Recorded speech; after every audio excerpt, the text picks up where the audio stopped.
Isang magandang araw. Ito po ang 24/7 News na nagbabalita tungkol sa mga nagpoprotesta sa Navotas. Narito po si Ms. Rica Prente upang mag-ulat.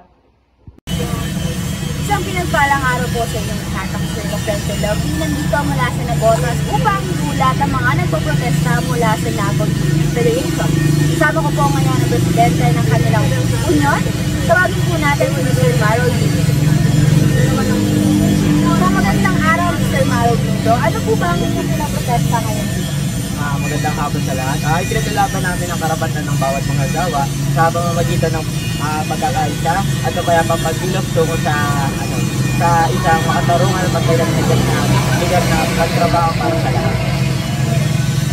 Isang magandang pagpoprotesta po yan, Mr. President.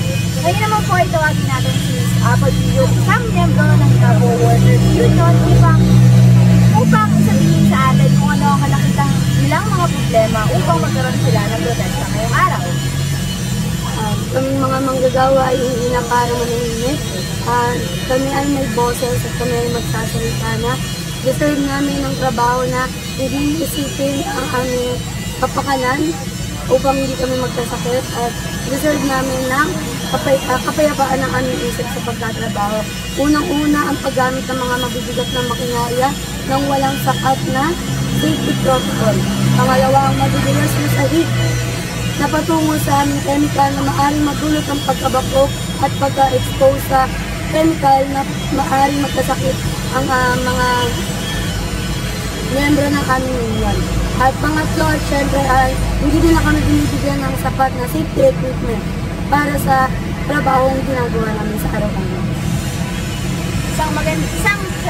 Maraming salamat Ms. Apollo. Nakita po natin na itong mga miyembro at presidente ng Navo Union Workers Federation ay nandito sa ating harapan upang ipaglaban ang unsafe working condition na nararanasan ng kanilang mga miyembro. Para po sa huling balita, natin po si Ms. isa rin miyembro ng Navo Union Federation upang sabihin ang kanilang huling pananalita ngayong araw. Para sa nais makisa sa Navo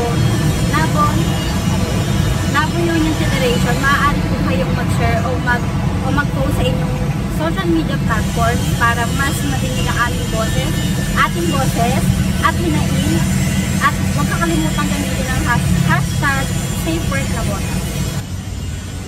Ayun lang po para sa ngayong balita. Muli ako si Rica Prente Logi, nag-uulat mula dito sa Navotas City kasama ang Navo Union Federation.